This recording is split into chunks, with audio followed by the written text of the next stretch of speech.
Safuu warra qullaa rafuu jedha Oromoo keenya duroo mammaaku. Dhuguma.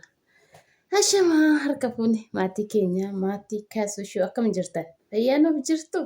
Nuti jirra gaa galata waaqafaa ta'u. Akkam jirtasin naguma keessan jiruu simbiratti akkam nu biratti bareeda galata waaqaa. Egaa deebinee dufnee jirra. Torbee tokkoon booda bannee turre. Maaf badanillee balleexxuu jettanii nu gaafattani. Kaasuun na jalaa hiyamee tan bade. Kaasuun na jalaa hiyamee sababbiin isaatis sababbii haala nageenyatirraa kan ka'e haala nageenyatirraa xiqqoo nagaan biyya keessa akkuma argitan garuu gara keenya kana miidiyaan baay'ee kan hojjetu hin jiru hin argitan bargeexa hin argitan dhugaa dubbachuudhaaf miidiyaan hin jiru waan ta'eef gara keenya miidiyaan warri jirrus nutis fiqaada hin qabnu waan akkana hojjechuu hin dandeenyu. Fiqaada giddi yuutuuba hojjechuu fiqaada qabaachuu gibira gabbaruu qabu. Kanaaf kaasuutti inni jalaa kan sababa kanaatiif amma egaa waaqayyo jedhe naa ba'uu geessi haala nageenyatirraa jechuudha malee nagaadha. Baay'ee nu biratti baay'ee rakkisaadha.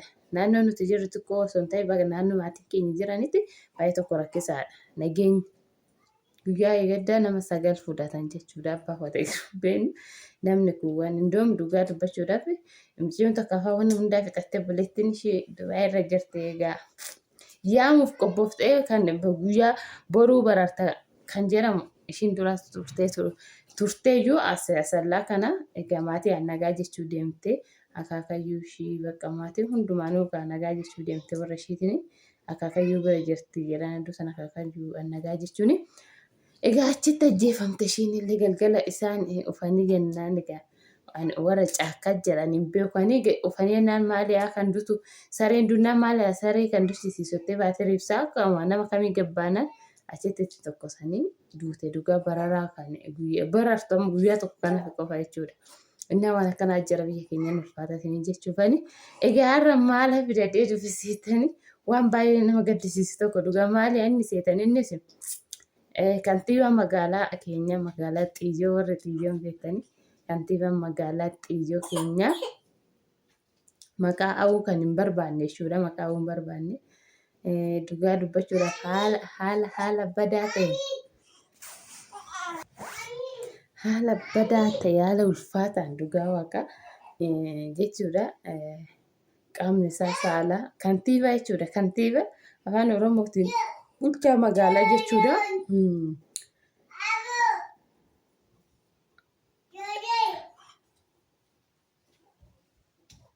Inna haala ulfaataa ta'een haala dhugaa dubbachuun nama sodaachisa jechuudha.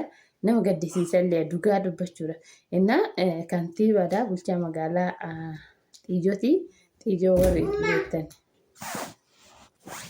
Inna haala bakka jibbisiisaa tokkoon jechuudha. Abbaan haati manaa isaa maqaa hin barbaadu garuu baay'een keessan hin beektanii eenyu akka ta'e kantiibaa magaalaa Xiyyoo.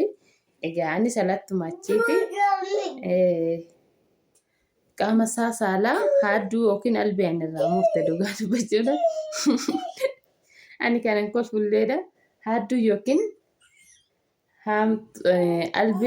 albeen beektanii biillaa kan jedhamu sana biillaa shunkurtii murassanii irraa murte jechuudha. Biillaan akkatti murteef garuu waan hin beeku. Dhugaa haala baay'ee nama jibbisiisu jechuudha. Biyyi keenya tokko ani maaf akka kana ta'e immoo eessatti akka deemaa jirtu gara ulataatti deemte akkuma mucaan jedhee akkasuma fakkaate dubbiin bassuun akkuma gara ulataatti deemaa jirti jedhee kantiibaa jechuudha. Bulchaa magaalaatti bakka inni rafee jirutti galgala namni dadhabee rafa waan ta'eef hojiirra oolee dadhabee rafee bakka inni rafee jirutti haadduudhaan qaama saalaa tokkicha suuratti niisin jechuudha. Keessa hangafa keessa jechuudha.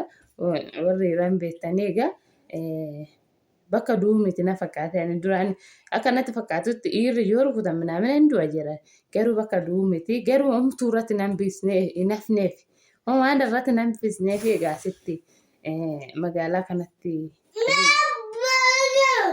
ajajamee fi achitti hin danda'amu jedhame asitti hospitaalatti ajajamee hospitaala asitti illee dhaabanii fi Addis Ababa Paawuloos xaafamee fi innaa inni ulfaata jechuudha. Maaliif yaani dubartoonni maa kanatti akkana dhugaa dubbachuudha. Dubartoonni maaliif akkanatti garaa jabaatan? Dubartoonni dhugaa namichi kun jechuudha soomaa ture. Sooma sanillee arafaa maannoo arafaa miti sooma ramadaanaa hiikuuf guyyaan tokko kan hafe jechuudha. Kan wanni akkanaa ta'e sooma garaasaa duuba soomaa tureeti. Ishiin illee garuu soomatuma turte soomaa ture guyyaa soomaa ooletti bakka jechuun kan ta'e jechuun hin taa'u waan baay'ee sirreessa magaalaa keessatti. Kanaaf ishiin galgala inni galee dadhabee nyaatee fuxuurii faxxaree erga anna jedhee kan halkan isaanii nyaanna suurii jedha warra raba isa inni nyaanna jedhee rafe jedhan ka'ee nyaachuuf qopheessaa jedhee kantiibaa inni baay'ee hojjeta waan ta'eef hin dadhaba.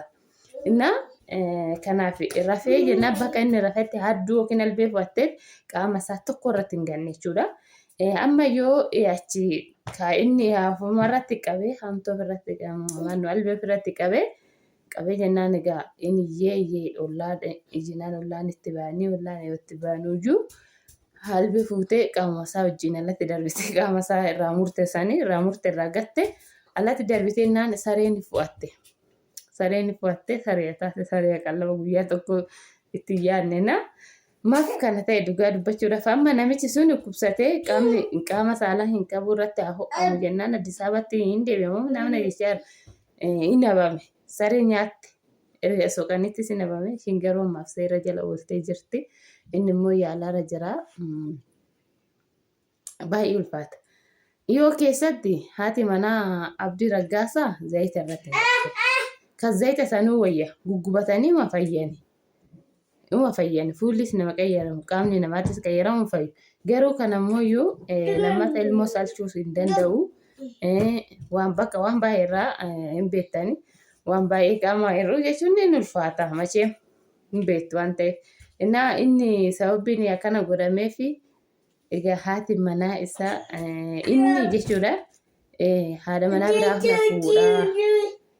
Haadha manaa biraa fuudhaa haadha